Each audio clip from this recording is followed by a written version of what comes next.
দর্শক, সারা দেশের মতো নোয়াখালী ৪ আসনেও জমে উঠেছে নির্বাচনী প্রচারণা।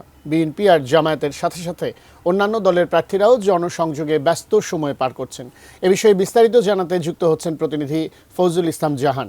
ফয়জুল, কেমন প্রার্থীদের কেমন ব্যস্ততা আছেন, আর যারা ভোটার তারা কি বলছেন, তাদের কাছ থেকে আপনি কি ধরনের সমর্থন পাচ্ছেন?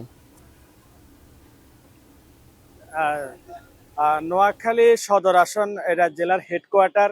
এখানে এই আসনটিতে জাতীয়বাদী দল বিএনপির একজন হেভিওয়েট প্রার্থী আছে, যিনি বিগত 4বারের সংসদ সদস্য ছিলেন এই আসন থেকে, বিএনপির ভাইস চেয়ারম্যান মোহাম্মদ শাহজাহান।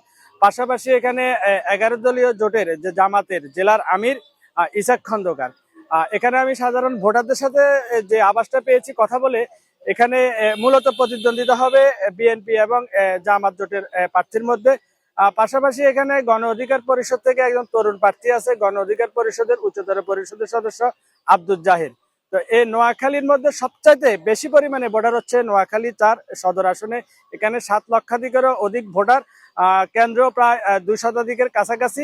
তো সর্বমিলে এখানে নির্বাচনী যে প্রচারণার গ্রামগঞ্জে জমে উঠেছে, বিশেষ করে নোয়াখালী সদর এবং সুবর্ণচর যে চরাঞ্চলের প্রত্যন্ত চরাঞ্চলেরও প্রার্থীরা, বিশেষ করে বিএনপির মোহাম্মদ শাহজাহান এবং জামাতের ইসাক খন্দকার, তারা দলের নেতাকর্মীদের নিয়ে বিভিন্ন ভোটারদের দ্বারে দ্বারে ঘুরছেন নিজের নির্বাচনী প্রচারণায়।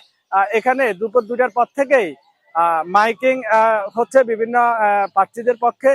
এ হচ্ছে নোয়াখালী সদর আসনে নির্বাচনী প্রচারণা। আমার কাছে সর্বশেষ। দীপ।